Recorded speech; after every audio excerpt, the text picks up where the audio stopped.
AB news की team आज उस ऐतिहासिक जगह पर खड़ी है जहां पे राम प्रसाद बिस्मिल को फांसी हुई थी। ये शहादत आज हम बड़े गौरव के साथ और गर्व के साथ याद कर रहे हैं। इसी क्रम में आप देख सकते हैं ये वही फांसी घर है जहां पे ब्रिटिश सरकार ने काकोरी कांड में दोषी पाए जाने की वजह से उन्हें फांसी दी थी। फिलहाल हमारे साथ एक ऐसे व्यक्ति हैं, एक ऐसे पर्सनालिटी हैं, एक ऐसे समाज सेवी के रूप में इनकी अपनी आइडेंटिटी है जो बार बार समय समय पर ऐसे मुद्दों को उठाते रहे हैं जो कहीं ना कहीं समाज से जुड़ा हुआ हो, समाज के हित से जुड़ा हुआ हो। इनकी छवि देख करके ऐसा लगता है कि रविन्द्रनाथ टैगोर जी हैं। और एकला चलो रे उन्होंने कहा था, उसी पंथ पर ये भी अकेले ही बढ़ रहे हैं। न कोई काफिला है, न कोई बहुत बड़ा जनसमूह है, लेकिन ये जहाँ खड़े हो जाते हैं वहाँ जन सैलाब और समूह खड़ा हो जाता है। आइए हम लोग इनसे बात करते हैं। सर, ये शहादत दिवस पर क्या कहना चाहेंगे? शहादत दिवस पर पहले तो मैं नमन करता हूँ काकोरी कांड के चारों शहीदों को, राम प्रसाद बिस्मिल को, अशफाकुल्ला खां को, रोशन सिंह को और राजेंद्र लाहिड़ी को। अगर देखा जाए सर तो आज जो हमारा समस्याएं देश में हैं, जैसे लाइक बेरोज़गारी है, भ्रष्टाचार है, सांप्रदायिकता है, आज जो समस्याएं हैं, जब ये आज़ादी का दौर चल रहा था तो हम ब्रिटिश सरकार से लड़ रहे थे। आज के समय में उस समय में क्या तुलना अंतर आया है? तब हम गुलाम थे, आज हम आज़ाद हैं। अंग्रेज चले गए, हिंदुस्तानी भूरी और काली चमड़ी के जो लोग हैं उनके हम गुलाम हैं। सांप्रदायिकता, अंधविश्वास, बेरोजगारी, गरीबी, व्यभिचार, बलात्कार और क्रिमिनल्स जो जितने हैं ये आज सत्ता के ऊपर जमा हो चुके हैं। आप इसको नोट करें। सर, कहीं ना कहीं वो अगर बलात्कारी हैं या क्रिमिनल्स, जैसा कि आपने कहा, कहीं ना कहीं वोट पा करके ही, जनता का विश्वास पा के ही गए हैं। ये एक सिस्टम है, बन गया है। वोट का जो सिस्टम है, ये जो चुनाव तंत्र हो गया है डेमोक्रेसी भारत की, ठीक है ना, इलेक्शन सिस्टम हो गया है, ये बन गया है। विवश हैं कि उसके अतिरिक्त कोई जा नहीं सकते। और मैं तो कहता हूँ कि वैसे सदनों में, उस सदन के प्रति, व्यवस्थापिका के प्रति भगत सिंह, अशफाकुल्ला खां और महात्मा गांधी का जितना आस्था था, जितना सम्मान था, उससे अधिक मेरे हृदय के अंदर नहीं है। वो इलेक्शन हो के जाने से क्या होता है। मैं उन्हें विरासत दे दिया हूँ। हिंदुस्तान को क्या आज दशा उन्होंने कर दिया है। महंगाई से जीवन सिकुड़ गया है, आदमी मर रहा है।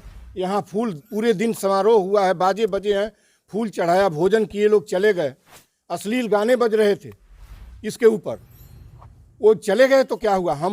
हम ऐसे लोगों को वोट नहीं दे सकते और न देता हूँ। आज इस मौके पे क्या कहना चाहेंगे देशवासियों को? मैं आज इस मौके पर 4 पत्र लेके आया हूँ, ज्ञापन लेके आया हूँ। एक ऑनरेबल प्रेसिडेंट को जो थ्रू जाएगा रिस्पेक्टेड कमिश्नर की ओर से, एक ज्ञापन जो है कलेक्टर साहब के को जाएगा, कलेक्टर साहब की ओर से माननीय मुख्यमंत्री को जाएगा। उसमें मैंने अपील किया है कि जो गोरखपुर महोत्सव है जो 11 से 13 के बीच होना है, उसको कैंसिल करिए। वो लूट के पैसे से होता है, गरीबों के पेट के पैसे से जितने महोत्सव होते हैं, समझ गए ना। लेकिन सर, अगर संस्कृति कल्चरल प्रोग्राम की वो बात, संस्कृति नहीं है। संस्कृति मेले थे, संस्कृति नहीं होता है। घोड़ा प्रदर्शन होता है, अश्लील हरकत होती है, क्या नहीं होता है। लूट के पैसे से 400 से 500 करोड़ रुपए खर्च करके ये महोत्सव होते हैं। कुछ मिलना है उस महोत्सव से?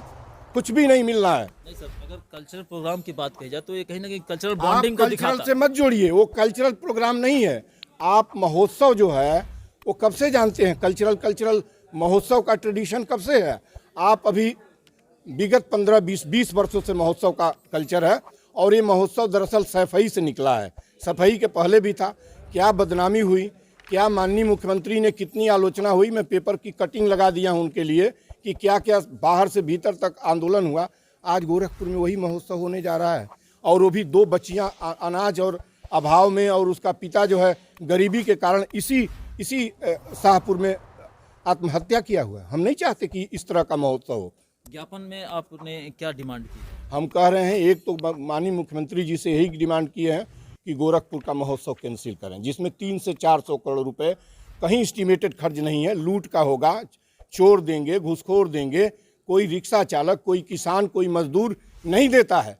और उन महोत्सवों में याद रखिएगा कोई जाता भी नहीं है, किसी के पास ओढ़ना नहीं है, खाने का पेट नहीं भरा है, वो जा रहा है रात में आपके महोत्सव और दिन में आपका महोत्सव देखने।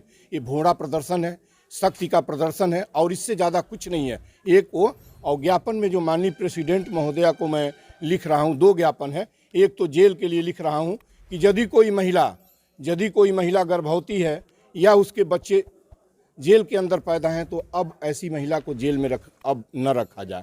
और जिस महिला ने 10 बरस तक कैद खाने का समय काट लिया, हिंदुस्तान में 75 वर्ष व्यतीत हो गया, नारी को अब जेल में रखेंगे? नारी जेल में रखने की चीज़ है। और उनसे मैंने कहा है, ये दूसरी बातें हम, वो सिर्फ नारी नहीं है, वो अपराधी है। नो अपराधी। जब मैंने उसमें लिखा है कि जिसने क्राइम 302 किया हो उसको आप इस तरह, अपराध किसने जन्म दिया है? बलात्कार और हिंसा आप करते चले जा रहे हैं, आप पुरुष प्रधान समाज के लोग कर रहे हैं, उसके ऊपर इस तरीके से ब्लेम ना लगाया जाए।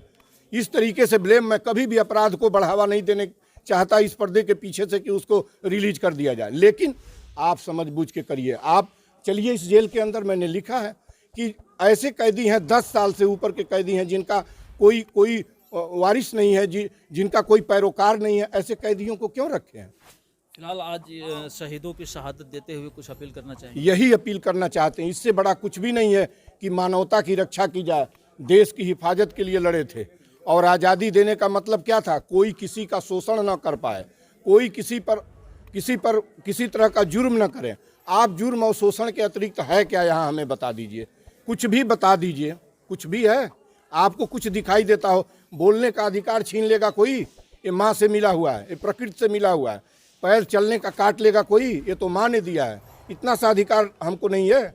कॉन्स्टिट्यूशन की संहिता बनी हुई है और जुर्म पर जुर्म ढाए चले जा रहे हैं। एक आदमी 12 लाख करोड़ रुपए का जागीर रख के भारत के पूरे वित्त व्यवस्था का 1/3 हिस्सा रख के दबा के रखा हुआ है और 80 करोड़ लोग 5 किलो अनाज के लिए लाइन में लग रहे हैं। अभी खाने की प्लेट लेके गरीब अमीर वहाँ खड़ा था। क्या संदेश देना चाहते हैं? इसी के लिए उनकी शहादत हुई है। धन्यवाद। ये रहे हमारे साथ डॉक्टर संपूर्णा मल जी। कहीं ना कहीं जो हमारे शहीद हैं जिन्होंने शहादत दी है, उनकी शहादत तभी सार्थक हो पाएगी जब वास्तव में जिन मुद्दों और जिन सामाजिक समानता और एकता के लिए लड़े थे, उसे आज जो इस समय देश में चुनौती के रूप में उभरा है, उसको परिपूर्ण रूप से स्थापित किया जा सके। धन्यवाद।